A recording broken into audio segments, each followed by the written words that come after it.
Critérios para aferirmos nossa espiritualidade.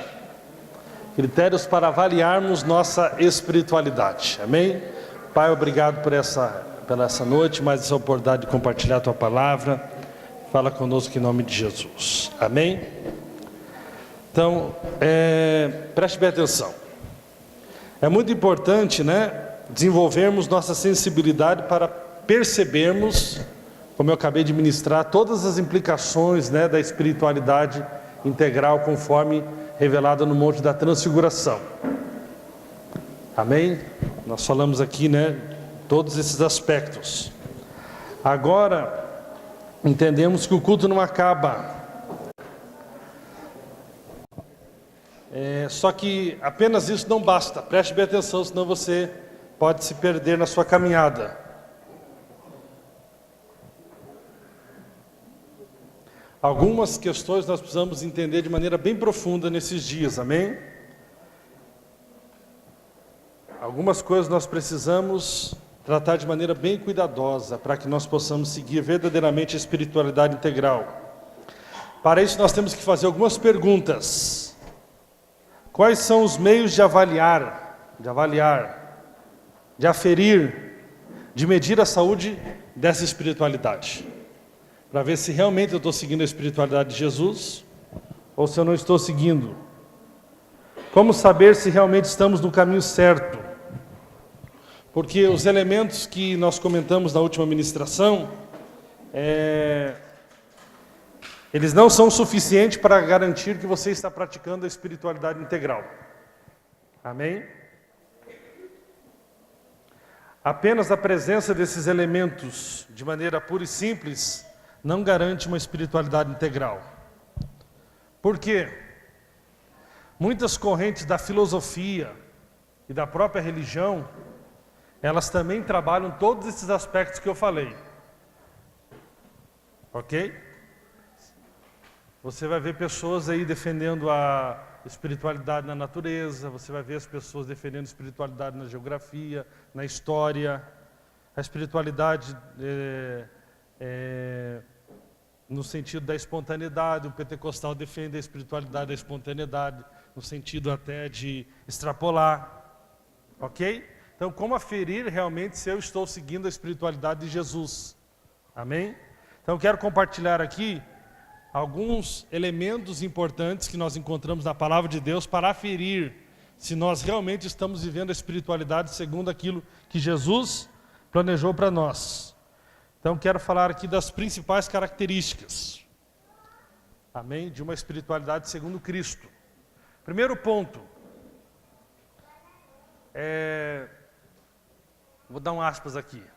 Quando a gente percebe alguns irmãos virando esquerdista, porque a princípio o discurso da esquerda ele é muito parecido com o Evangelho. Cuidado com os pobres, etc. Tem muitas ideologias, se você pegar, elas vão em algum momento, elas têm algumas sinergias com o Evangelho, mas não tem na sua totalidade. Então é por isso que nós precisamos deixar de lado qualquer tipo de ideologia e seguir o Evangelho, amém? Então vamos lá, como que eu posso aferir se realmente eu estou seguindo a espiritualidade segundo Jesus? Primeiro, a espiritualidade sadia é cristocêntrica, amém? Qualquer espiritualidade sadia é cristocêntrica. Nós sabemos se a espiritualidade nossa está sadia se nós estamos colocando Jesus no centro. O verso 5 de Mateus 17 diz: "Este é meu Filho amado, em quem me comprazo." Esta é a grande confissão, da transfiguração. Este é meu Filho amado, em quem tenho todos os delírios, todos os meus prazeres. É isso que Deus está falando. Este é o meu Filho. Então, na história da igreja, na história da sociedade, tiveram muitas pessoas que fizeram coisas boas, Francisco de Assis foi um homem maravilhoso, Tomás de Aquino foi fantástico, Calvino foi um gênio, Lutero foi um gigante. Mas agora o centro da nossa espiritualidade precisa estar em Jesus. Irmãos, a espiritualidade de pessoas aí está tão centrada em homens que, mesmo quando você mostra o que Jesus falou, eles falam, não, legal, mas o fulano de tal disse outra coisa. Porque não é uma espiritualidade centrada em Jesus. Amém? Aqui, quando nós olhamos a transfiguração, tem um ponto importante. Moisés e Elias desapareceram. Deus trouxe aqueles que representavam, né? Se você pegar todas as religiões, você vai observar a importância de Moisés. Moisés foi, né? Representa aqui a lei. Elias representa os profetas.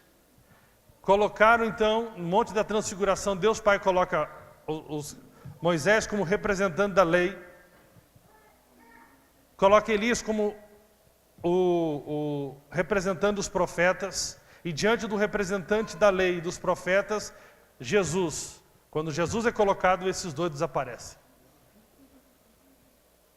Ok? Ou seja, Jesus, ele é a chave de interpretação da vida. Jesus, ele é a chave de interpretação da palavra. Na verdade, Jesus é a palavra encarnada.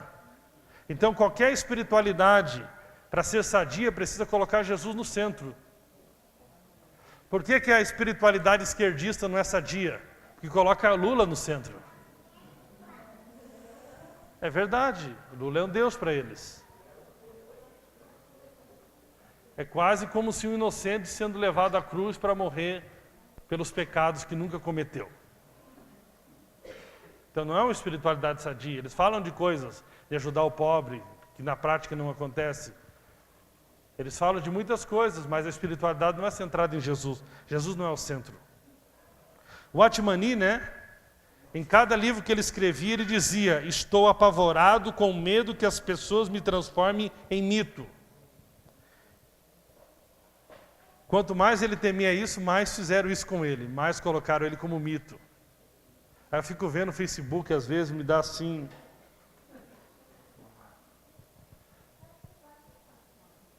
Estou num grupo de pastor, o pastor manda um esboço: nossa, você é sensacional, você é uma pessoa demais, você é uma pessoa maravilhosa, nossa, que consagração, nossa, que entrega, um esboço. Jesus morreu na cruz, fez tudo por nós e nós colocamos ele de lado. O cara manda um esboço, ele é sensacional, nossa. Então, queridos, se queremos viver a espiritualidade integral, precisamos ler a vida com o rosto de Jesus. Não podemos aceitar nenhuma noção de espiritualidade que tenha divergência com Jesus. Aquilo que diverge com Jesus, nós ficamos com aquilo que Jesus falou. Jesus é o verbo encarnado, a palavra encarnada. Eu acho muito fantástico o pessoal pedindo: mostra-nos o Pai. Há tanto tempo estou convosco que vocês me pedem: mostra-nos o Pai. Quem vê a mim, vê o Pai. E sabe o que eu descobri, irmãos? Por um lado, nos últimos 3, 4 anos, foi muito legal, mas eu fui muito teológico. Foi assim, teologia, e a nova aliança, a velha aliança, o que significa esse texto, por que Ananias e Safira morreu, por que Satanás está vivo. Eles morreram, eles eram crentes, eles não eram crentes. Não, mas eu tenho que fechar que eles eram crentes, porque senão não vai bater com o príncipe.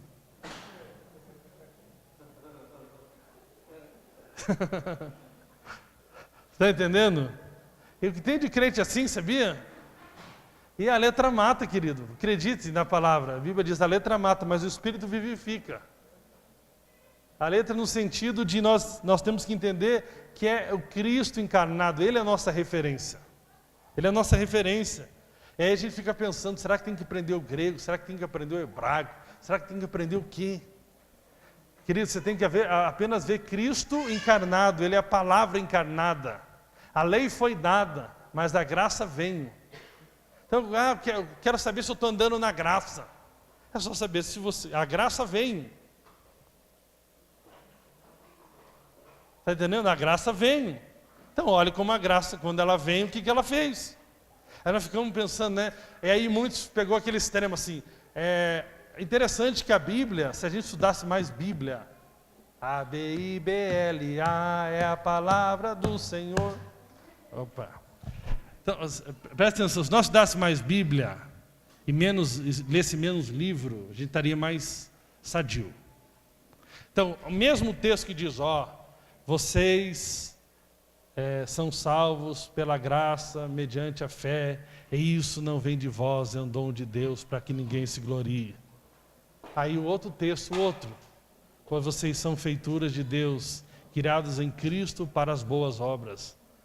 E aí fica aquela guerra, né? O cara escuta a mensagem do Evangelho e aí ele fala, eu não preciso mais de obras. Claro, diante de Deus você não precisa de nenhuma obra. Não tem nenhuma obra diante de Deus que você possa fazer para se auto-justificar. Não tem nenhuma obra que Deus aceite para que você venha trocar com Ele, barganhar com Ele, qualquer coisa. Mas precisamos entender que somos regenerados, redimidos, nascemos de novo e agora somos nova criação. Agora o que? Nós temos a natureza de Deus, agora nós devemos ser o Cristo encarnado. E aí a pessoa acha então que ele foi salvo pela graça para virar um diabinho. É o que acontece com muitos. Ele foi salvo pela graça para virar um diabinho. O Thales estava comentando comigo agora de manhã que ele teve umas crises no ano passado de lidar com alunos, que o aluno, lá eles utilizam uma chácara para fazer o Bible College, e aí determinados lugares são proibidos na chácara porque a chácara não permite. Aí o aluno falava, e a graça? Interne esse cara urgente, pelo amor de Deus. E aconteceu conosco na MAI. Hoje é o dia dos acolhedores, ninguém aparece. Estou na graça. Pelo amor de Deus, tu ficasse na desgraça. Porque você era mais bênção para mim quando você estava na desgraça. Fica na desgraça, pelo amor de Deus, urgente. Eu podia contar com você.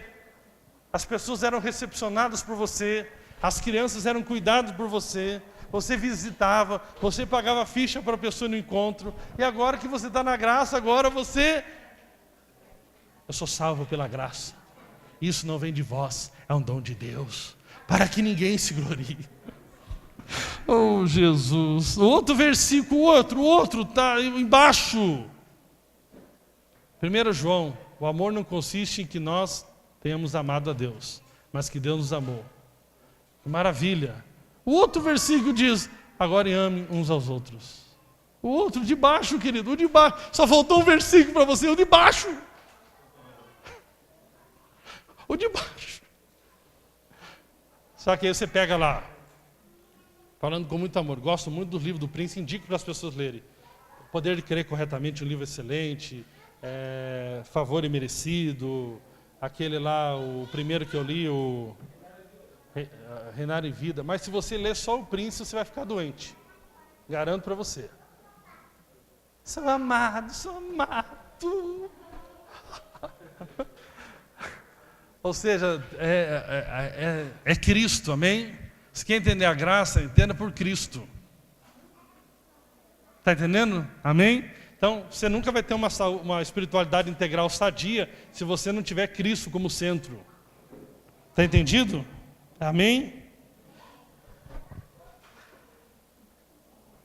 Use Cristo como chave hermenêutica. Qualquer hermenêutica, por melhor elaborada que seja, que projete um texto desses para além ou para aquém da prática de Jesus, é hermenêutica falsa.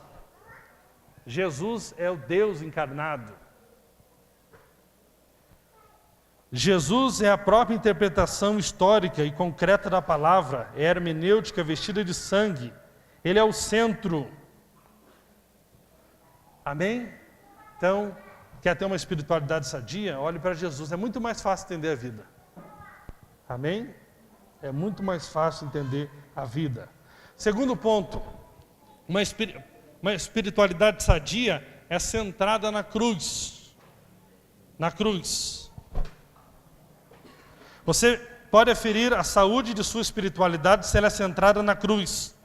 Lucas diz no capítulo 9, verso 31, narrando a transfiguração, que Moisés e Elias conversavam com Jesus sobre a cruz.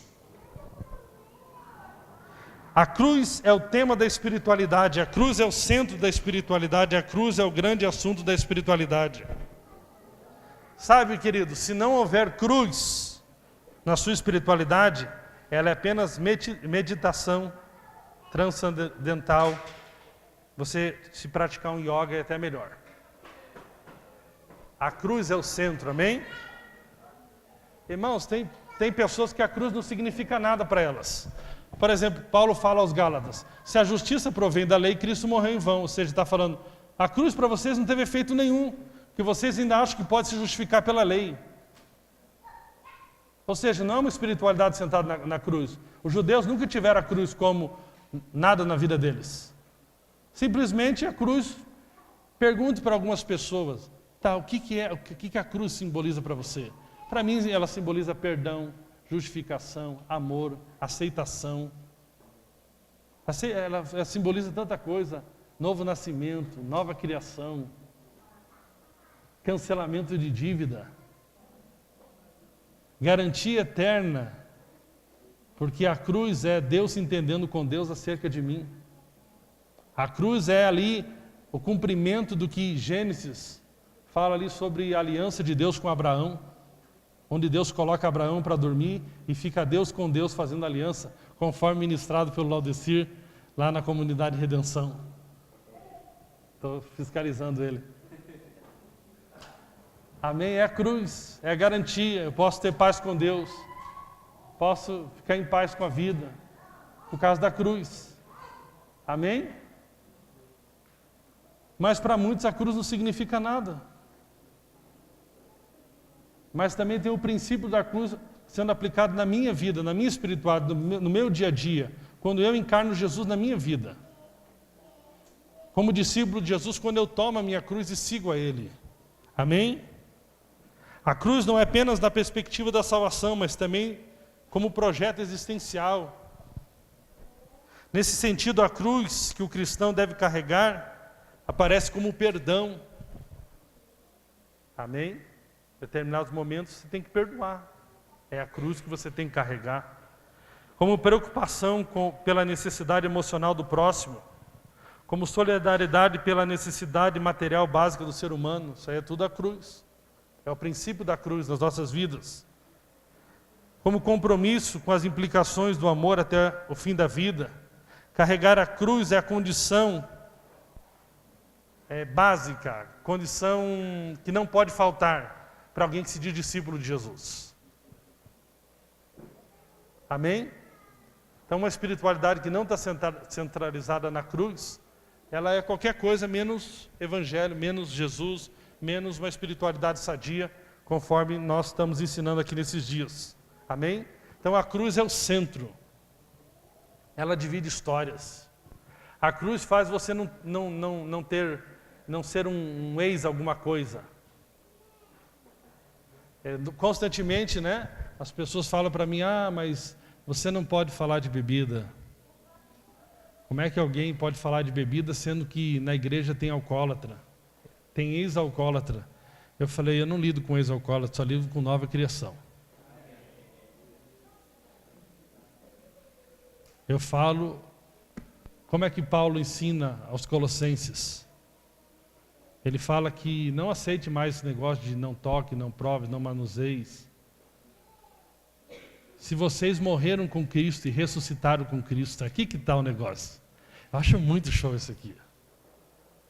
Irmão, eu confesso para você que não acho legal, e não acho nenhum testemunho magnífico, a pessoa que se diz ex-alcoólatra. Eu vou falar do que eu acho. Do segundo evangelho. E que o maior testemunho que ela tem é dizer que ela não passa nem perto de um bar, com medo de cair. Esse trabalho até os alcoólicos anônimos fazem. É só você ir lá que eles vão ficar te domesticando toda semana. Nós estamos falando aqui de cruz. Nós estamos falando de você ser incluído na morte e na ressurreição do Senhor.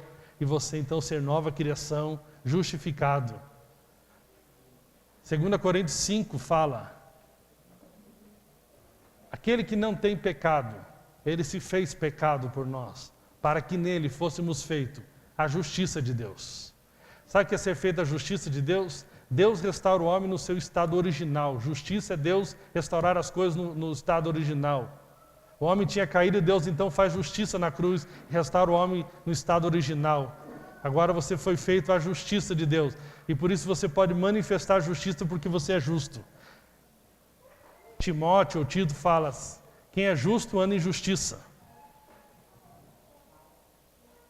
Então, nós não temos que... E eu acho que a prática do discipulado na igreja muitas vezes se torna uma conversa de como que você era? Me fale aqui, né? Então era assim. E aí, assim, o que se fala sobre um drogado? Se fala que ele é um doente permanente, só está em estado controlado. O Evangelho diz que a solução para o drogado é: eu mato você e faço você uma nova criação. Não só para o drogado, para o mentiroso, para o ladrão, para todos nós. O problema não era o que nós fazíamos, nós éramos o problema, nascemos no pecado. Então, essa é a mensagem que tem que ser levada para as pessoas. Elas morreram com Cristo e ressuscitaram com Cristo. Amém? Isso é fantástico, irmãos. Agora, é claro que você só deve ter qualquer prática que proceda da sua fé individual, de uma consciência que você chegou e amadureceu entendendo que você é isso. Não adianta eu achar que você é nova criação se você acha ainda que é um ex-alcoólatra. Então, se você ainda pensa que é um ex-alcoólatra e não tenha vergonha disso, mas cresça na consciência do Evangelho, que ainda você está se alimentando de leite, você é imaturo. Porque Romanos 14 diz: aquilo que não procede de fé é pecado. Eu vou contar minha experiência nessa área. Apesar de os irmãos acharem que não, mas no meu convívio com a Vinha há 8 anos, lá existem muitos pastores que bebem. Muitos. Nós somos considerados a mais drink, mas eles bebem antes que nós abrir o bar. Está gravado, pode ficar aí. Então, em muitas comunhões com pastores, eles já bebiam, antes da consumação dos séculos. Antes de tudo. Então tá. E eu tinha o histórico que meu pai de história é um alcoólatra. Inclusive meu pai, depois de 12 anos que ele não bebia, que ele já era crente, deram para ele uma cerveja sem álcool, irmão, na Quadrangular, deu uma cerveja sem álcool. E meu pai começou a beber sem álcool, depois bebeu com álcool, depois bebeu o álcool. E aí assim... Aí qual que é a experiência que vão pegar e vão falar? Nunca mais ele pode beber. Agora, qual que era a consciência que ele tinha? Sempre era essa: se eu beber um dia, eu vou beber um monte. Então esse nunca pode beber, porque ele não tem a consciência correta. Ele tem a mentalidade de um alcoólatra controlado. Presta atenção aqui, irmãos. E aquele fantasma fica, e eu entendo muitas pessoas que chegam na comunidade Amai e ficam meio assustadas com essa história de bebida.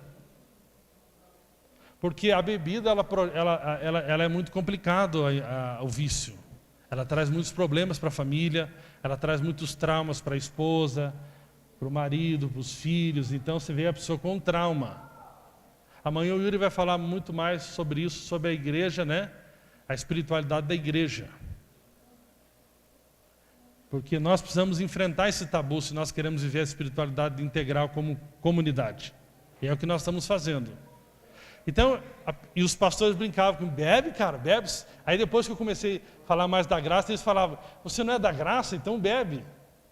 Eu nunca bebi porque eles me falavam: você é da graça. Porque eu não tenho que provar nada para ninguém.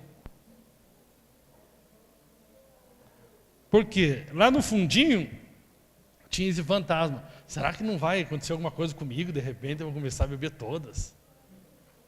Mas até que venha a maturidade na minha consciência, onde eu, não é, irmãos, não é decorar, pegar o versículo e decorar. Vocês morreram com Cristo e ressuscitaram com Ele. Não é gravar na mente, é revelação, é vida, explode.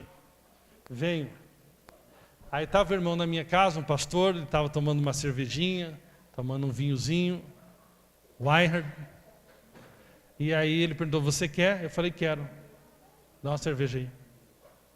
Aí eu tomei um pouquinho, já misturei com o vinho, que cara assim já tem que estrear bem. Vai estrear de qualquer maneira. Tem que estrear bem. Só que eu tomei só um pouquinho de cerveja, um pouquinho de vinho seco, né? Começar com seco disse que não é muito bom. Aí eu brinquei com ele, fiz de conta que estava mal. Tudo bem? Ele ficou assustado, falou para o Fabíola: ele está mal? Ele está mal mesmo? Eu falei: eu estou indo dormir, pessoal, valeu. Tá. Brincando, né? Agora é o seguinte, depois disso eu bebi muito na ceia já. Eu não gosto nem de gosto de cerveja, nem de vinho. Mas não tem nada a ver agora com o medo do meu pai, com o medo da minha avó que bebia. Nada disso, é simplesmente por questão de gosto agora. Por questão de gosto. Está entendendo? Aí as pessoas vão dizer, não, mas se vocês deixam beber, as pessoas caem. E eles vão apontar pessoas no nosso meio, como uma irmã um dia chegou para mim. Mas como é que o senhor pode falar de bebida, sendo que o meu pai está caindo? Eu falei, teu pai já caiu antes de eu falar. Quem sabe agora ele para de cair. É verdade. E nas igrejas que proíbem, como lei, ninguém volta a beber, ninguém volta a usar droga, ninguém volta a cheirar meia, cheirar cola. Antes que nós proibimos tudo, não tinha ninguém no nosso meio, todo mundo ia para o encontro e voltava, tudo resolvido. Ou já encontrava o cara gostando dessa, rapaz, essa experiência foi demais.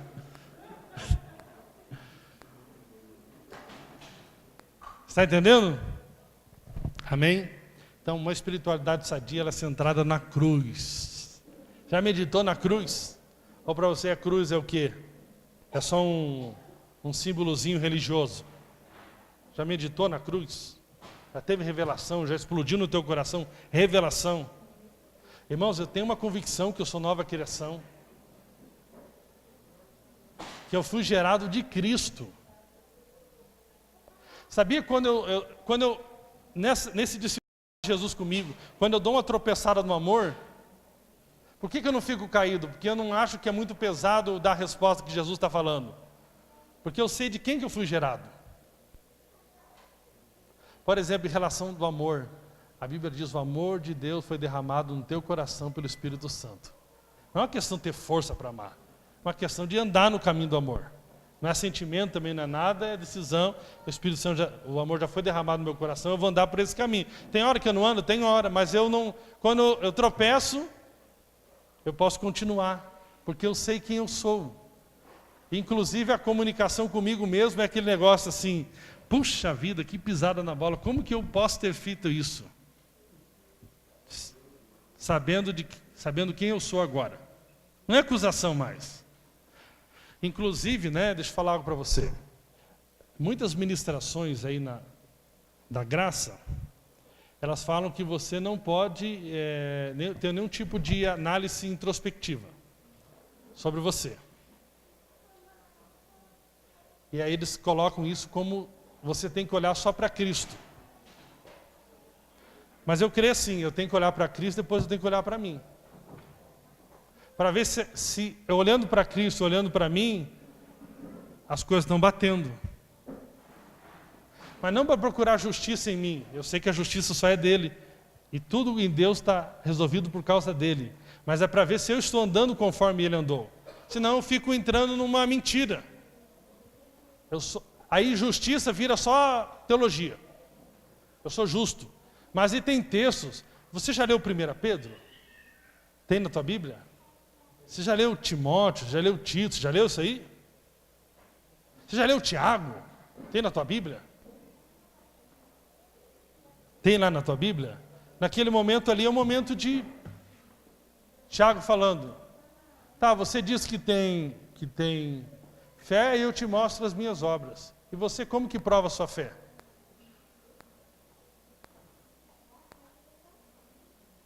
Uma fé que não é encarnada é uma fé fajuta. Uma fé que não se manifesta em frutos é uma fé fajuta. É uma fé que não é verdadeira. E Tiago, para mim Tiago, ninguém me falou isso, foi uma experiência minha com o livro de Tiago. Tiago para mim é um grande livro de amor. É Tiago questionando o amor nosso. Essa fé que diz que é fé, mas que não opera no amor. Vocês dizem que tem religião, que a religião de vocês é boa. Mas a religião que Deus quer é que vocês cuidem das viúvas e dos órfãos. Vocês não têm religião? Você diz que tem fé e eu te mostro as minhas obras. Você pega lá o teu irmão, vem te procurar, você despede, vai em paz, eu vou orar por você, vai dar tudo certo, já está consumado, tetelestai. Mas o irmão não precisava de oração, precisava de comida. Aí ele fala, você, da mesma fonte não pode jorrar água doce e água salgada? Ou seja, não pode ter dubiedade. Fala, você quer ser perfeito? Pare de fofocar do Klebers. Pare de ficar murmurando na sua casa, reclamando, vai crescer. Vai tomar vergonha na cara. Estou traduzindo o que o Tiago está querendo falar para você. Pare de cobrar dele o que você não faz para ninguém. Pare de cobrar visita que você não visita ninguém. Entendeu? Está entendendo, querido? Pare de falar para ele se preocupar com você, porque você nunca se preocupou com ele. Vai lá se preocupar com ele, liga para ele primeiro. Toma vergonha na cara, em nome de Jesus. Tiago está falando isso aí. Entendeu? Aí ele chega na oração. Vocês pedem e não recebem porque vocês pedem mal, porque vocês pedem, é uma oração egoísta. Você só pede para os seus próprios prazeres. Está entendendo? Terceiro, como aferir a sua espiritualidade? Se ela obedece o Evangelho. Você só pode dizer que sua espiritualidade é sadia se ela desemboca em obediência ao Evangelho. Diz em Mateus 17:5, a ele ouvi, não outras vozes, outros ruídos, precisam cessar. Tem apenas que ouvir a voz de Jesus. Eu gosto do texto de Hebreus, que ele fala que anteriormente Deus falava pelos profetas, agora Deus fala pelo Filho. Irmãos, isso aqui leia lá em Hebreus, Deus falava antes pelo profeta, agora Deus fala por intermédio de Jesus, pelo Filho. Amém? O que é ouvir Jesus, quando o Pai fala, ouçam a Ele? Ou seja, ouvir Jesus na Escritura é encarnar Ele, dê razão àquilo que Ele fala. Amém? Irmãos, o Yuri falou esse domingo lá no Soma. Por favor, é triste ver as postagens de muitos irmãos. Agora eu escolhi viver só para mim. Agora eu não vou mais me preocupar com ninguém. Agora eu cansei de ser palhaço. Coloque embaixo, assinado Satanás.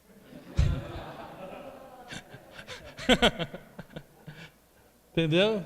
É assim, né? Agora eu... É um culto a si próprio. Agora o seu Deus é você mesmo. Louvado seja a mim.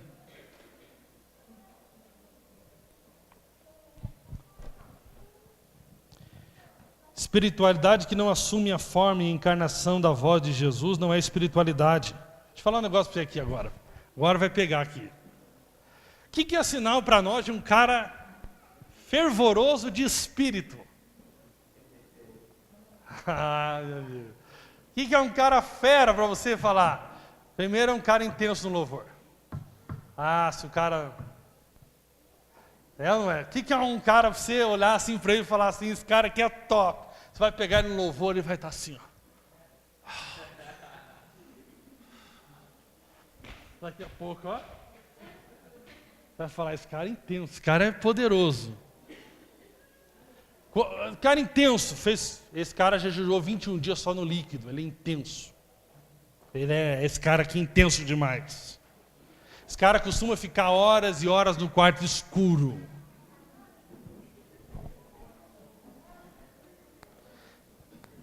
Mãos erguidas. Fala em todo tipo de língua.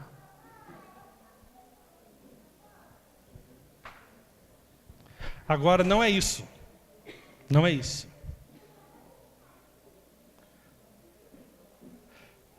A intensidade da sua espiritualidade é revelada pelo quanto você encarna Cristo. Irmão, eu tenho certeza do que eu vou te falar. Não tem muito valor, a não ser para mim, para o cara do louvor, quando você levanta a mão. Falo para você. Fica sentado, mas para de falar mal dos outros. Fica sentado, mas começa a ajudar os irmãos. Fica sentado, mas leva um lanchinho lá no teu GP. Fica sentado, mas perdoa aquela pessoa que você está magoado no teu coração. Fica sentado, mas se importe com as crianças do GP. Fique sentado, querido. Mas comece a ter um relacionamento social, de amor com as pessoas. Pare de ser encrenqueiro, fuxiqueiro, corintiano.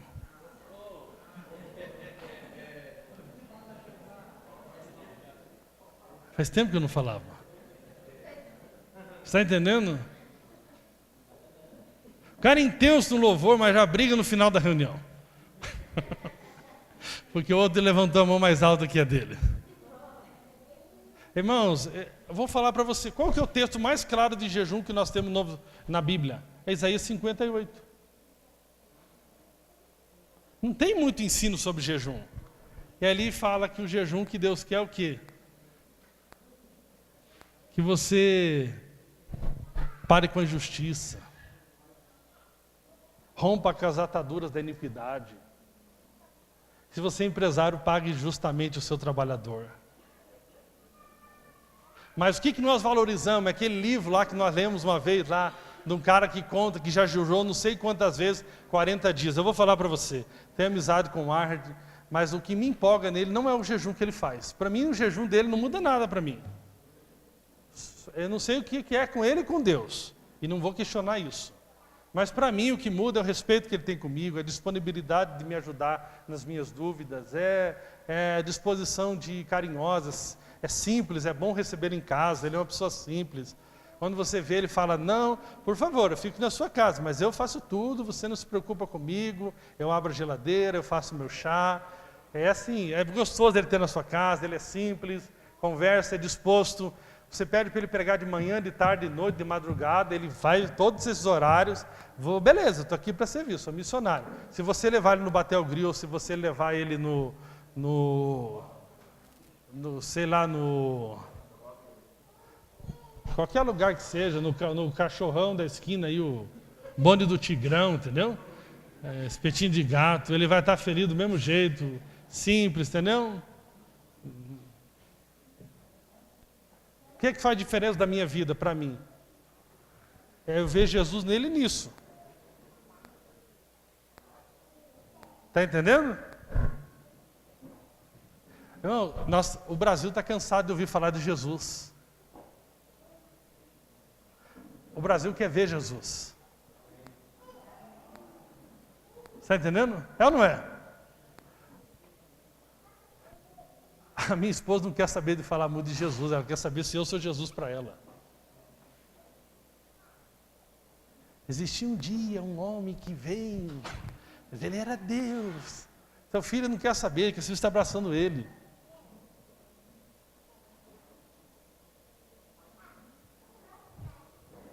Amém? Então, o que é ser um discípulo de Jesus? É dar razão ao Evangelho.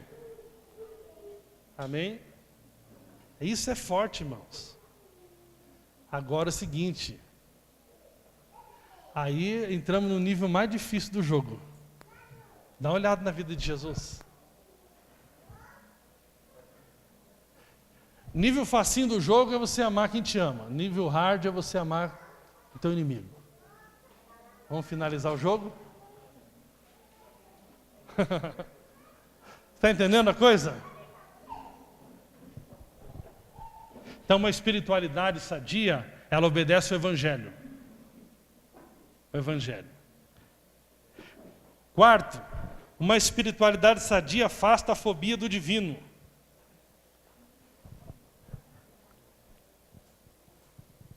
Sabe, queridos, há espiritualidades que transformam Deus em patrulheiro, em xerife celestial, em quase diabólico. Quando você tem mais medo de Deus do que do diabo. Punitivo, vingativo, mesquinho, egoísta, miserável. Agora esse não é o nosso Deus, amém? Faz com que as pessoas tenham medo de Deus. Essa espiritualidade não presta. Eu vou te contar um caso que aconteceu conosco, eu acho que eu nunca falei para ninguém. Uma vez eu trouxe um cantor num prédio antigo que nós tivemos um antigo, quando fala antigo tem vários, né?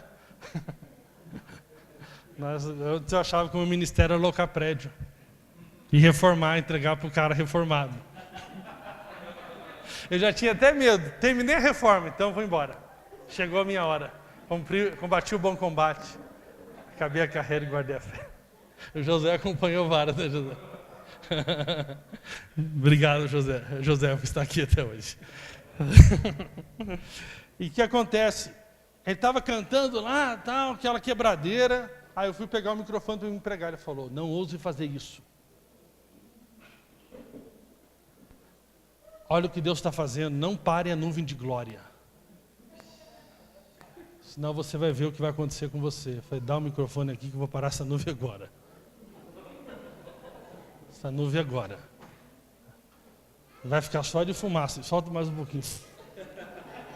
Mas olha o medo que o cara quis colocar, entendeu? É isso, ele mexe. É sempre com medo. Cuidado como você toca no ungido. É sempre colocando medo em você. Você não vai dar o dízimo?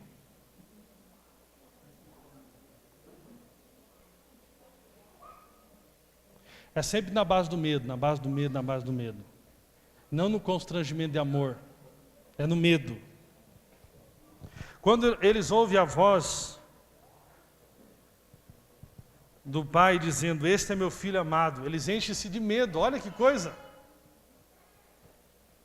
Sabe por quê? Pedro, Tiago e João eram judeus acostumados ao legalismo. O Deus deles era esmagador, eles não podiam nem pronunciar o nome de Deus, quanto mais chamar Deus de Pai. Por isso que muitos ficam assim, né? De repente você vem pregar aqui e fala: Deus te ama, o cara fica com medo. Não, se Deus me ama, como Deus me ama? Tem uma pessoa um dia que questionou aquela música, e te abraçar, eu quero muito você. Falou: Deus o livre, sem intimidade com Deus. Tem medo da bondade de Deus.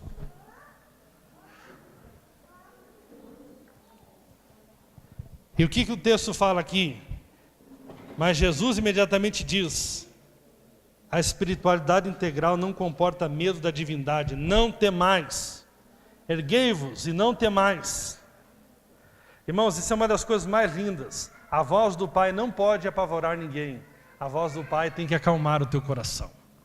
Então essa é uma das coisas que você tem que perceber na tua espiritualidade. Como é que é o teu relacionamento com Deus? Você está com medo, você está apavorado? Ou você já tem aquele sentimento de paternidade, um pai assim, top? Você gosta de relacionar com Ele. É quando você pisa na bola, você procura Ele. Você não foge dele que nem Adão, que nem Eva, você procura Ele. Ele já sabe, mas você conta para Ele. Porque nele que você sente segurança. Aí é gostoso. Você pode, levantar-se, encher-se de liberdade e alegria na presença de Deus. Ele é teu Pai. Não fique com medo dele. Amém? Isso é uma coisa fantástica. Quinto, considera a Trindade. Uma espiritualidade sadia considera a Trindade.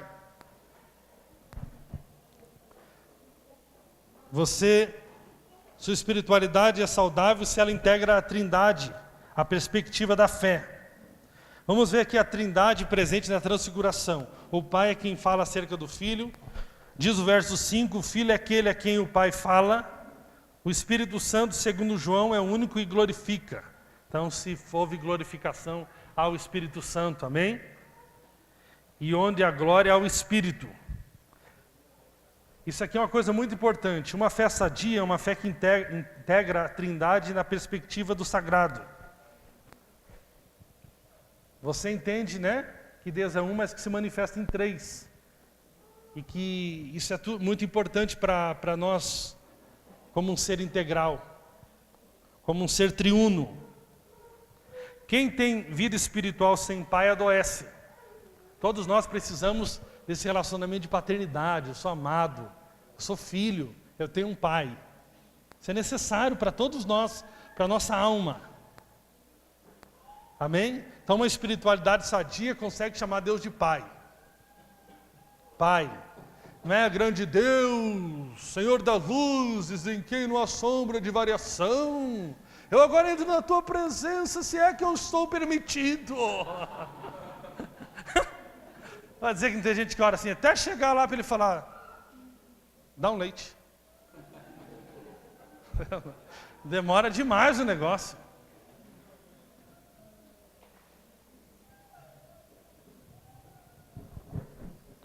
Agora, quem tem vida espiritual sem o irmão mais velho, fica dengoso e mimado. Quando você está, a perspectiva de Deus como pai, mas a perspectiva de Jesus como seu irmão mais velho. Está entendendo? Isso é muito importante. Por isso que no aspecto, Deus na sua completude, Ele coloca nós como discípulos de Cristo. Do ponto de vista de Deus, nós somos servos de Cristo. Ele é o nosso irmão mais velho. E aqui que a relação ganha muita maturidade. Aqui ganha muito afeto. Mas aqui ganha muito maturidade. Você não fica só um crente mimimi. Como que você pode me corrigir se eu sou amado do Pai? É ou não é? Eu sou amado do Pai, como que vocês podem me corrigir? Mas ele tem a perspectiva de Jesus como seu irmão mais velho. Quem não vive a realidade do Espírito fica oco e seco. E jamais sente aquela solidariedade íntima de Deus consigo. Porque agora, né, por causa do Espírito Santo, nós temos aquela intimidade profunda de residência de Deus. De casa de Deus, de templo de Deus. Da catedral de Deus. Do templo de Salomão de Deus. É por causa do Espírito Santo. É esse companheiro, né, de segredos que intercede por nós com gemidos inexprimíveis.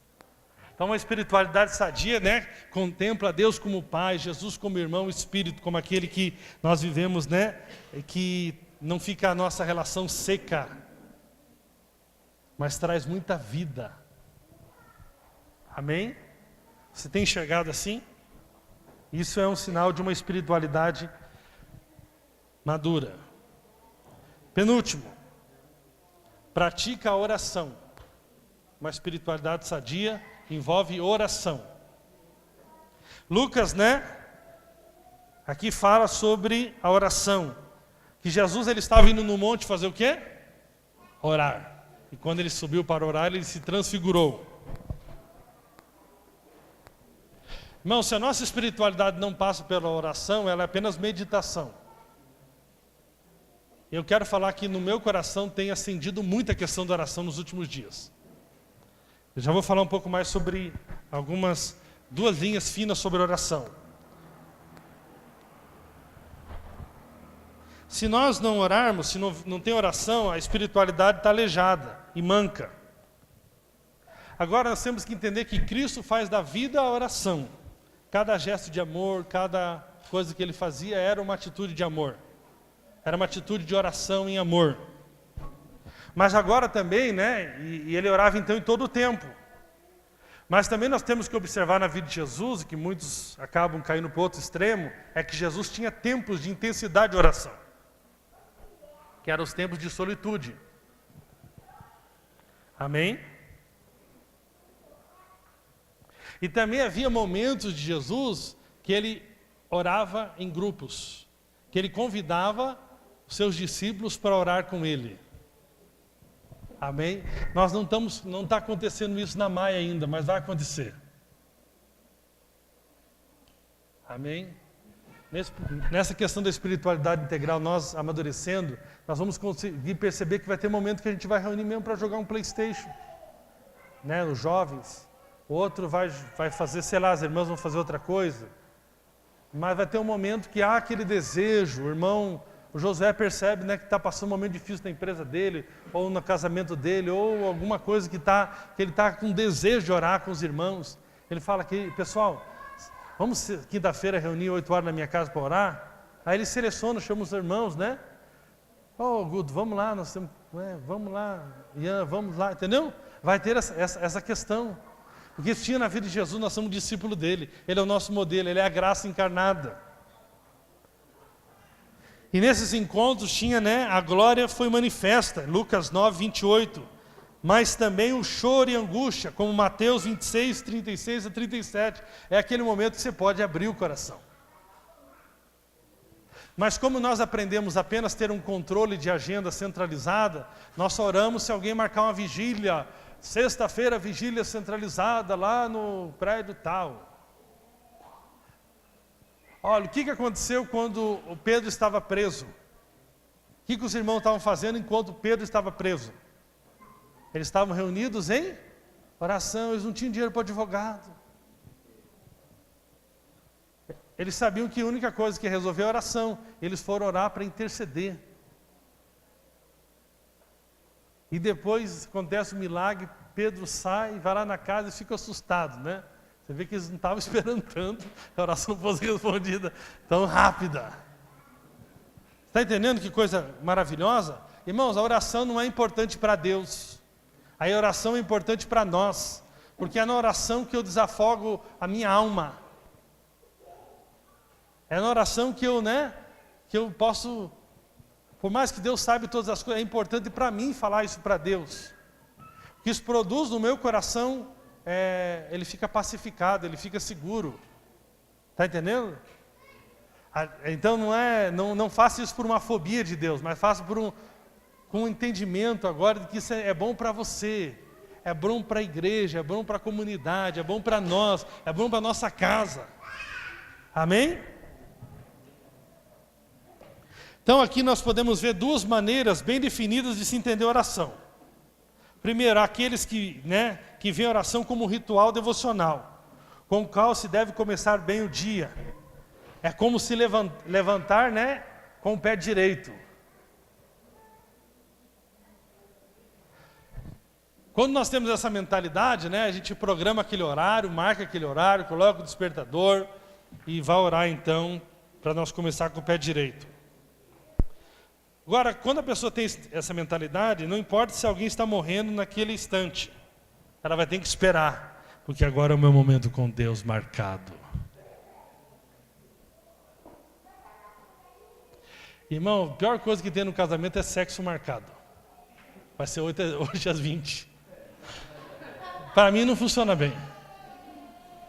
Pode ser que funcione para você, mas para mim o negócio é quando não está muito marcado, e o negócio já rola e o negócio vai. Aleluia. Quando marca hoje às 20, acho que troço não vai. Do jeito que vai o outro. Mas apesar que eu também, se precisar marcar, eu marco também. O importante é continuidade em todo o tempo, com toda a oração e súplica do Espírito. Amém? Eu não sou tarado não, sou homem, tá?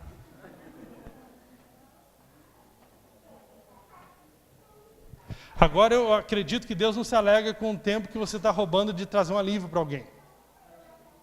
Eu escutei uma vez uma experiência que um pastor, e a gente gosta dessa experiência, que o presidente do país ligou para ele e que a secretária disse, não, ele está falando com alguém mais importante. Se o presidente me ligar, eu atendo na hora. Qual cadeia que tu foi? Que é ligar agora, nesse momento. É só estar preso, Então, esse é o tipo de oração legalista. É aquela oração também que se você não orou, não é que você fica com fome, mas você fica acusado. Você já acredita que aquele dia não vai ser bom.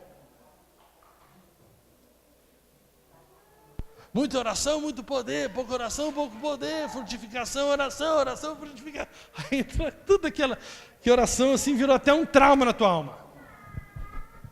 Não é isso.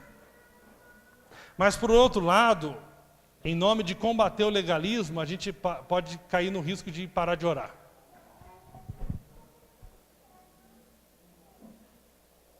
Então não vamos ser desequilibrados. Uma espiritualidade sadia, ela inclui oração. Amém?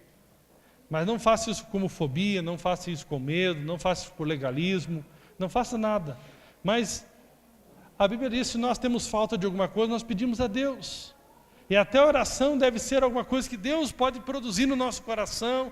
Nós podemos induzir o nosso coração, mas também Deus, que é poderoso, Ele pode tocar o nosso coração e vai produzindo fome. E principalmente Ele vai produzindo o motivo certo para orar. Nesse último seminário de oração do Iron, muita coisa mudou na minha vida. Foi muito bom o seminário. Eu acredito que ele foi tão profundo que a gente não degustou todo ele ainda, é necessário pregar de novo.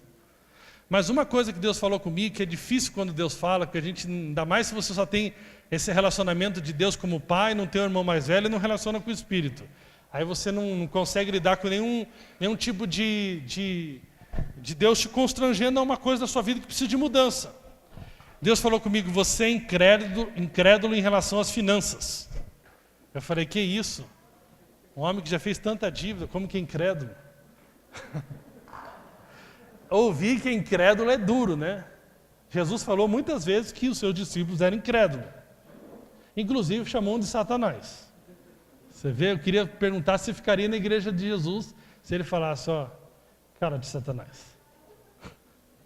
Amém, Jesus. Amém. O que você ouviu de Jesus? Como é que foi ali a conversa? Ele falou, cara de Satanás.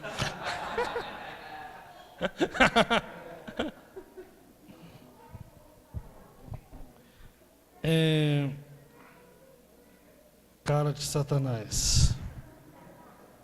Não tem nem água, tem água aqui. Vou tomar água que eu esqueci o que eu ia falar.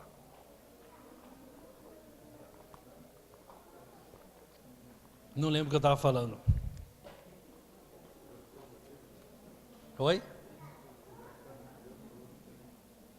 Acusação, né? Você não consegue... da incredulidade. Obrigado, Josué. Você estava prestando atenção na mensagem. Por quê? Nesse processo, né? O José tem empresa, outros irmãos têm empresa, às vezes tem necessidade, você acaba desenvolvendo meios de resolver. Na sua vida pessoal, você tem meios, às vezes, você já tem um limite no banco, e tem irmãos que assim, ele acha que o limite é essa maior bênção que Deus já deu na vida dele. Aí ele tem um cartãozinho de crédito e fala, meu Deus, meu cartãozinho de crédito tem 3 mil reais, ó, eu vou te emprestar, mas não posso perder esse abençoado. Eu tinha algumas necessidades, né? Nós tínhamos algumas necessidades como empresa. E qual que é a solução mais fácil? Pega um empréstimo, faz isso e tal. Aí Deus falou isso comigo. E eu comecei a meditar muito naquele texto de Mateus, capítulo 6. Não fiquem ansiosos por coisa alguma, eu já li esse texto hoje. Agora, eu comecei a ver coisas acontecendo na minha vida, de realmente eu deixar Deus cuidar. Só que andar pela fé é muito mais difícil que você pegar aqui, solucionar lá, mexer. Você tem teu jeito, você acostuma. Aí tinha dia que não... nada. Eu falava, vou descansar. Primeiro, basta cada dia seu próprio mal. Praticar isso é uma coisa... Você está aqui no sábado, no retiro, e não lembrar que segunda-feira você tem que pagar o aluguel, mas não tem dinheiro. Você tem que ser discípulo de Jesus para fazer isso. Descansar. Eu tive um caso nesse mês passado, uma pessoa da minha família, que não empresta dinheiro nem para ela mesma, eu acho que ela não emprestaria. Mas comigo não é a primeira vez. Me ligou e falou, você quer um dinheiro? Estou com dinheiro aqui, você pode ficar com você. Quando você puder, aí você paga. Exatamente o valor que eu precisava naquele dia foi o que essa pessoa da minha família falou para mim. Falei, tá bom, então, já que você insiste, eu vou guardar para você. Manda aqui, conta no brutal. Vou fazer o quê? Eu vou guardar. É assim, está entendendo? Mas deixa eu falar, por que eu estou colocando a oração nisso? A oração é importante para você se manter longe da incredulidade. Para quem que eu tinha que apresentar? Quem que era meu gerente do banco? Jesus, eu falo para ele, ó, eu estou precisando dos 4 mil. Valeu, tá? Não esquece que o banco fecha às 16. Precisa ser antes. Irmãos, esses dias têm sido assim, eu tenho vários testemunhos depois do seminário do ar até agora. Não está sobrando, mas Deus está suprindo. Está entendendo? Mas a gente pensa que a incredulidade se resolve de uma vez por todas. Uma vez que se resolveu a incredulidade, você não tem mais incredulidade. Não é assim. Porque aí você está andando, né? Puxa, sem ansiedade, de repente começa a vir aquela monte de preocupação. E daqui a pouquinho você, como você não está meditando, como você não está ali, né? entregando essas coisas diante de Deus, você começa a ficar ansioso de novo. Você tem que ligar o termômetro teu. A ansiedade é sinal de que você tem que apresentar aquilo para Deus em oração. Amém? Para mim, apresentar a Deus, na verdade, não tem nem sido falar muito dos meus problemas, mas tem apenas guardar meu coração. Eu sempre pego lá, Deus, obrigado. Queria lembrar que o Senhor cuida dos passarinhos, o Senhor cuida da natureza. Quanto mais o Senhor cuida de mim. Esse texto de Mateus tem sido o texto base para mim, guardar meu coração da incredulidade na área financeira. Está entendendo? Amém?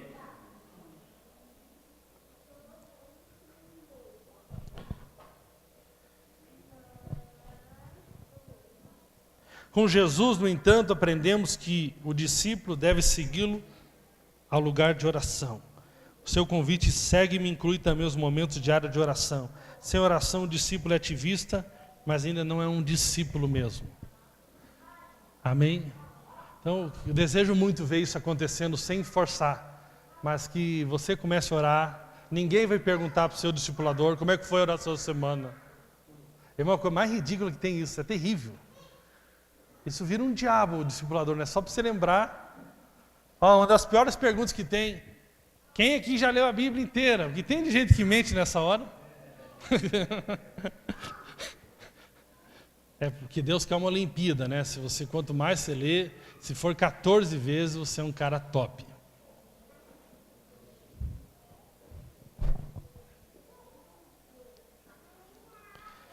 Vamos lá. Como aferir a espiritualidade? Ela acontece em comunidade. Isso aqui é uma coisa forte. Amém? Uma espiritualidade sadia acontece em comunidade.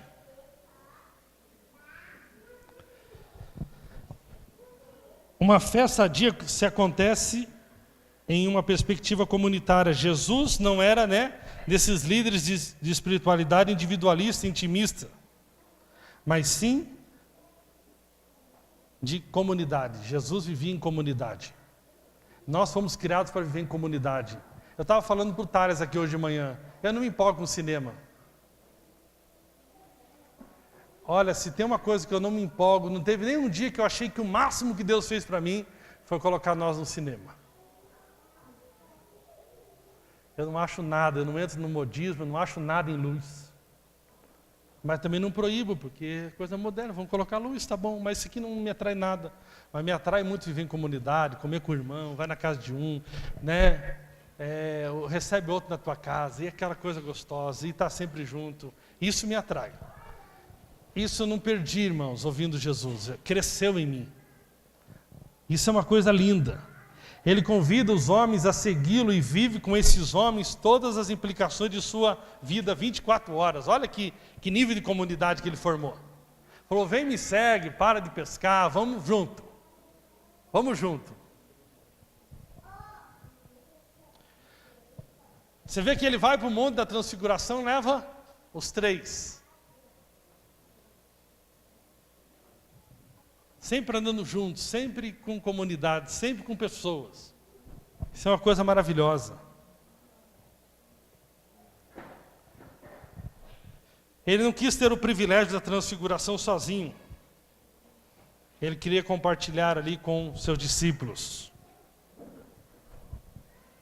Jesus deixa ali seus discípulos a penetrarem em sua intimidade. Agora, Jesus não leva seus discípulos apenas para o momento da glorificação, mas Jesus também leva seus discípulos no Getsemane. Amém? Irmão, sabia que eu vejo ainda, deixa eu falar uma coisa bem sincera para você. Assim, eu vou dar um exemplo dele, eu vou chegar em mim. O que será que viraria desse Valdomiro se ele cair no adultério?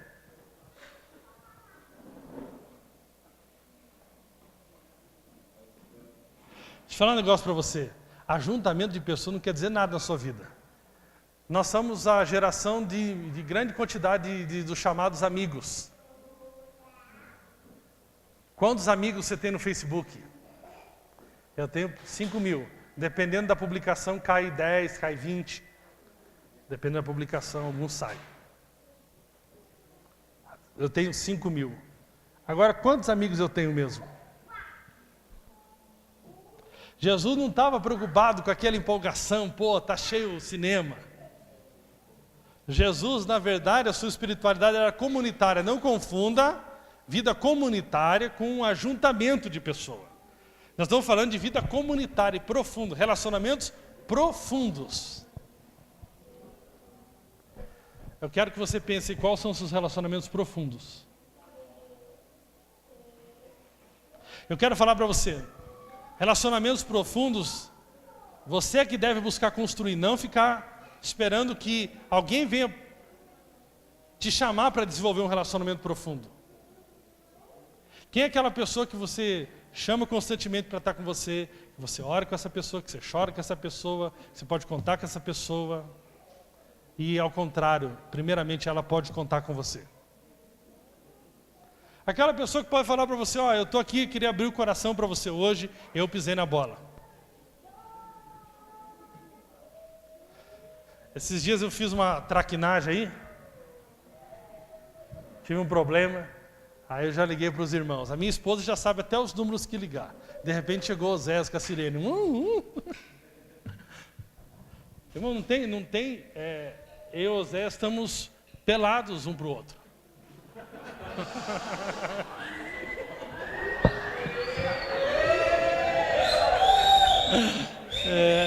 Para o puro tudo é puro. O Zé já pensou na roupa, cara. É na alma, querido. Tá entendendo? Não tem que segredinho ficar assim falando. Ah, vamos comer ali hoje? Assim, tipo, não estou querendo não, hoje estou meio cansado. Mas você não está cansado, só não tem dinheiro. É ou não é? Quantas pessoas você tem essa liberdade? A pessoa fala, vamos comer uma pizza. Você fala assim, não, mas hoje eu não tenho nada. O Ian é com todo mundo, cara. É uma espiritualidade assim que está no nível. Eu com o Zé, se acontecer, eu falo, queridão, quanto você tem aí? Tenho 100, então beleza, é nosso. Já passa 50 para cá. É bem assim, não tem muito protocolo. Mas eu não tenho só ele não, irmãos. Tenho vários irmãos que eu tenho essa... Você está entendendo? Eu sempre fico perguntando que tipo de igreja que eu faço parte. Porque de vez em quando eu vejo, o fulano ali está muito chateado com o senhor, porque o senhor não falou com ele, não sei o quê, nem estou sabendo, nem que... E ele disse que vai sair da maia. Eu fico pensando, que desgraça de cara que esse cara. Esse cara não consegue suportar uma falinha dessa minha. Que irmão que esse cara é comigo. Não consegue lidar com uma besteirinha. Você imagina se eu cometer um pecado moral. No outro dia não tem ninguém. Pelo contrário, vão postar, viu, sabia que esse cara ia cair essa farsa. Ou será que eu teria um monte de gente para chorar comigo e falar, estamos juntos, agora que você pode contar comigo. Eu pergunto, na maior parte das que se diz igreja, onde que tem comunidade para valer? Na verdade, na igreja de Jesus, irmãos. Vai chegar as pessoas como irmão. Você está entendendo? Deixa eu explicar algo para você. Nós tínhamos um curso aqui chamado Curso de Maturidade no Espírito. Tem muitas coisas boas nesse curso. Mas tem um detalhe nesse curso. Vou explicar aqui para você. Estou terminando já. Tem um detalhe nesse curso. Esse curso ele leva você a um relacionamento, você e Deus. Então, por exemplo, você aprende comunhão com Deus residente, que é uma coisa muito importante. Mas aprende muito ali a considerar a decisão final na sua vida apenas por você mesmo. Então, por exemplo, o que você aprendeu? Eu vou tomar uma decisão. Qual que era o critério para você tomar ou não tomar aquela decisão? Sentir paz. O que eu vi de gente assim, Cleberson, eu vou deixar lá as crianças. Vai. Elas vão ficar com quem? Com ninguém. Mas eu senti paz. Falei. Estou falando em amor aqui, não estou pensando em ninguém, estou falando do que, assuntos práticos que acontecem na nossa comunidade. É a mesma coisa que eu chegasse para você aqui, irmãos, hoje eu estou indo embora, tá? Por quê? Porque eu senti paz.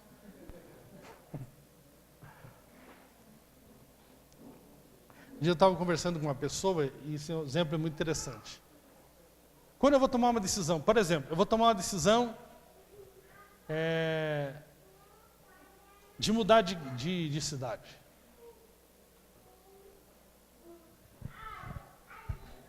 Ou eu vou tomar qualquer outra decisão. Aí, só que eu não sou uma pessoa, eu não sou uma ilha. Eu tenho outras pessoas à minha volta. Amém? Só que essa espiritualidade, que é uma falsa espiritualidade, que não leva em consideração o próximo, eu chego para você e falo assim, eu senti paz. Chego para a Fabíola e falo uma coisa, só que eu sei que aquilo ali para ela vai ser uma coisa muito difícil. Mas aí eu aprendi no cursão. Incrédula. Nós já fizemos isso com as irmãs muitas vezes. Projetamos aí na alma dela uma decisão rapidamente. Pega a mala, Daniela, e suma daqui, tá bom? Sentimos paz, você vai para tal região agora. Mas isso não é uma espiritualidade sadia. Da nossa parte. E pode ser que da parte dela também a resposta que ela dê não seja, mas é ela, estou falando da nossa. Onde eu considero na minha decisão apenas o quê? A minha paz, a minha suposta paz. Mas vamos imaginar aqui que a minha esposa tivesse um pai alcoólatra. Aí eu aprendi o evangelho e eu então começo a decidir a beber. Só que aquilo faz muito mal para minha esposa. Aí o que eu vou... Será que o que Deus quer é apenas que eu fique batendo nela e falando, você é que não entendeu o evangelho, seu carnal? Eu já morri com Cristo, ressuscitei com Ele. Ela fala, tudo bem, mas quando você bebe eu passo mal. Mas eu estou sentindo paz. Eu não acredito numa paz que deixa o outro tribulado. Eu não acredito numa paz que deixa o outro, na vida do outro insegura. Tanto que Paulo, na consideração da decisão, quando diz respeito à carne sacrificada a ídolos, ele fala, por causa do teu irmão, então, se for para destruir a obra de Deus na vida do teu irmão, não faça. Ou seja, ele está colocando aqui uma restrição, não mais de lei, mas uma restrição de amor. E nesse caso, nós somos muito mais prisioneiros do que imaginamos, quando passamos a ser discípulos de Jesus, entendemos o caminho do amor. Porque nós vamos deixar de fazer um monte de coisa, pode acreditar em mim, não por causa de nenhuma lei, mas por causa do amor. E o amor é paciente. Ela não entendeu, mas é paciente, eu vou ter que ter paciência com ela. Teve um irmão da Assembleia de Deus que eu tenho ajudado ele. E esse irmão, a esposa dele lida muito mal mesmo com qualquer tipo de bebida. Ele gosta de uma cervejinha. Ele falou, Kleber, por amor à minha esposa, eu não estou tomando.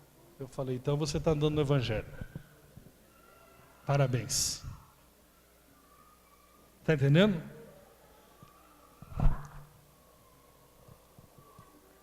Por que eu amo a igreja nas casas? Porque eu amo a vida em comunidade, irmãos. Se um dia nós não pudéssemos ter cinema, não tem problema, mas a reunião nas casas tem que continuar. Eu gosto de receber gente na minha casa. Tem um rodízio agora, eu falo, irmãos, vamos fazer um rodízio hoje na minha casa, vamos fazer um rodízio semana que vem na minha casa. Vamos fazer um rodízio na minha casa de novo.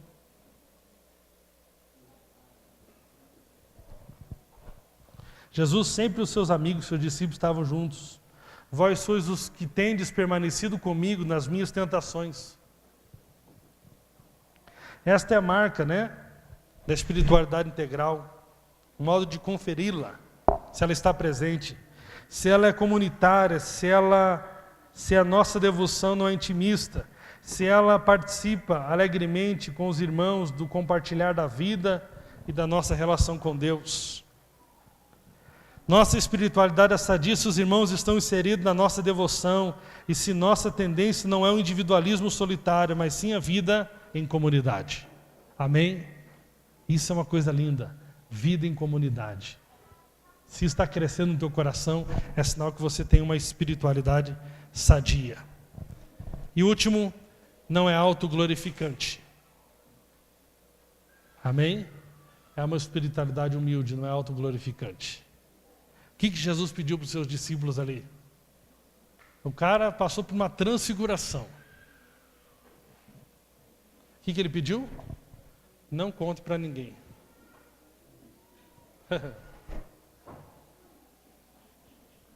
Normalmente nós vamos falar, como é que foi mesmo aquela experiência lá? Pedro, está aqui o discipulado, aqui os 12 agora, você tinha 3 lá, né?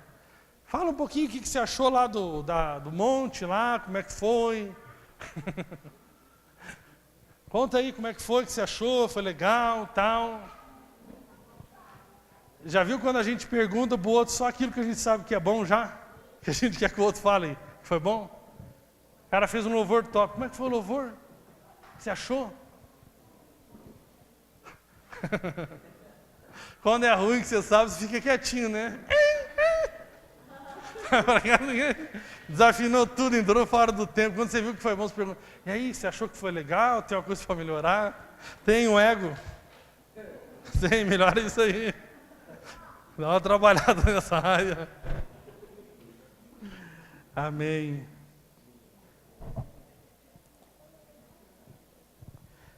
Jesus falou, não conte para ninguém a visão. Em Filipenses capítulo 2 diz que nós temos que ter o mesmo sentimento que houve em Cristo Jesus.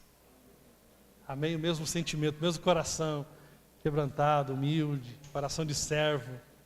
Amém?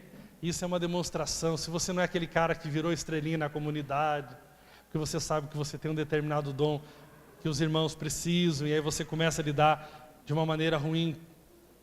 Irmãos, deixa eu falar um negócio para você aqui. Sabe a coisa que eu acho mais triste? Eu tenho que chegar no ponto de falar para o irmão assim, ó, falar para você.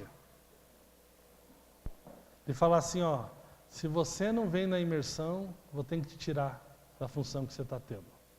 Isso para mim é o ponto ápice do ápice da minha casa, é uma tristeza grande demais. Sabe o que é o ápice? É ver gente tão mal educada que não responde nenhuma mensagem quando você pergunta, e aí irmão, por que você não vai na imersão? Mas por outro lado a gente toma algumas surpresas assim, de respostas super educadas, de pessoas que têm um mínimo de consideração. Assim, eu não sei o que algumas pessoas pensam assim, quando a gente está chamando para vir para a imersão, se eles acham que nós estamos querendo bater um alvo, ou se eles acham que daqui a pouco vai chegar alguém da vinha aqui para ver quantas pessoas tem, e vão mostrar lá quantas pessoas eu tenho. Você não tem mais, querido. Se nós estamos preocupados, é como um pai, é como um irmão que gostaria de que você desfrutasse, que você estivesse conosco. Tem pessoas que eu estou esperando a resposta faz 7 dias. Mas eu creio que no 8º dia eles vão subir o monte da transfiguração. Conforme Lucas. Eu me entristeço na minha casa assim, de maneira assim profunda. Eu falo, não sei o que eu falo para essa pessoa.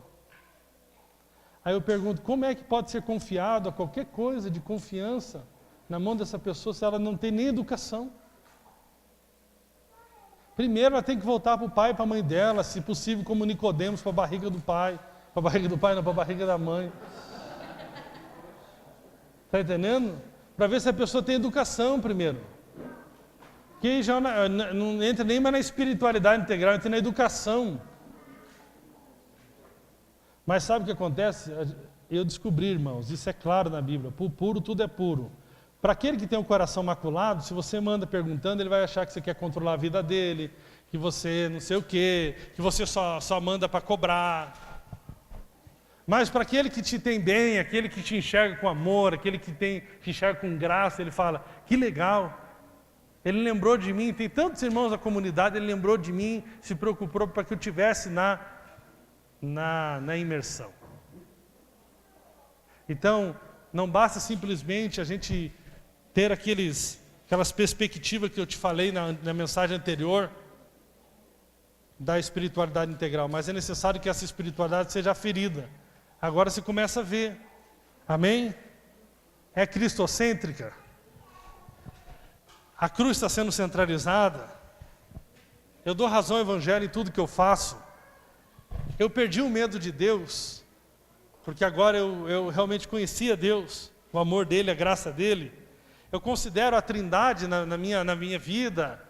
Tenho um relacionamento de Deus como Pai, Jesus como meu irmão mais velho, o Espírito Santo como aquele que está lá na minha intimidade, que dá uma sensação de vida, não de aridez, que lubrifica, que traz, né, irrigação para o meu ser. Se eu pratico, né, a espiritualidade da oração, comunhão com o Pai, sabe, alegre, mas também não fico acusado quando não oro uma hora. Amém? Porque é relacionamento, é conversa, é pai, é intimidade, não é Olimpíadas. Se ela acontece de maneira comunitária. Maneira comunitária, irmãos. É muito bom, né? Nós de fato temos uma comunidade. Faça da sua casa um lugar de comunidade. Faça da sua casa um lugar que as pessoas vão. Tome essa decisão com a sua esposa. Converse com ela. Tome essa decisão. Esse ano na minha casa aqui vai ser lugar de receber crente. Sabe, o meu pai, a melhor época da espiritualidade dele foi a época que a casa do meu pai era cheia de crente. Sério, crente orando, e eles faziam orar ainda. Isso me deixava um pouco irritado às vezes. Mas era tão bom, a minha casa era repleta, meu pai era guardado, era uma bênção. E essa espiritualidade integral, ela é consistente se você não é alguém que fica se autoglorificando, mas é um servo. Amém? Uma pessoa humilde, uma pessoa fácil de relacionar. Amém? Uma pessoa que não fica buscando reconhecimento. Há muitos anos atrás, eu nunca esqueço que nós fizemos um encontro com Deus. Pode vir o pessoal do louvor aqui, os que estavam tocando. Nós fizemos um encontro com Deus. E aí, quando na hora da equipe, de vez em quando a gente falava o nome da equipe, mas eu nunca fui de falar o nome de ninguém. Pode perceber, é difícil eu falar. Isso é bom para a igreja, não ficar falando mesmo. E aí, eu não falei o nome da cozinheira. A cozinheira já saiu no meio do culto e disse que nunca mais vai pisar na nossa comunidade. Porque eu não falei o nome dela. Ao contrário, a Sirlene, né, ela cozinha tantos encontros, ninguém fala o nome dela, ninguém nunca deu um presente para ela, infelizmente. Sempre está lá cozinhando com amor, né? Outros irmãos que cozinharam, mas a Sirlene é aquela pessoa que eu não lembro de nenhum problema com ela na cozinha. E cozinha é um ambiente de pressão no retiro, né? Comida tem que sair, nós temos com fome. Tem que sair nos horários, tem que dar tudo certinho, mas uma irmã sempre simples, sempre fácil de relacionar. Amém? Que essas sejam as marcas da nossa espiritualidade. Que se você de vez em quando leia isso e fale, será realmente que eu tenho colocado o Cristo como centro, a cruz como centro? Será que eu tenho dado razão ao Evangelho? Ou será que eu já estou pensando que estou seguindo Jesus, mas já estou seguindo correntes da filosofia, correntes, né, de tantas ideologias que hoje são apresentadas aí no mundo afora? Que o Senhor guarde o nosso coração. Que nós venhamos ser verdadeiramente comunidade. Vida em comum, amém? Vida em comunidade, estamos juntos para valer, em nome de Jesus. E que você não venha esperar isso de ninguém, mas que você seja aquele que promove isso. Amém? Você seja aquele que promove vida em comunidade no nosso meio, em nome de Jesus. Amém? Quero deixar essa palavra, irmão. Seja aquele que promove vida em comunidade no nosso meio. Chame as pessoas. Chame os irmãos. Amém? E nós seremos fortes, em nome de Jesus. Se coloca de pé.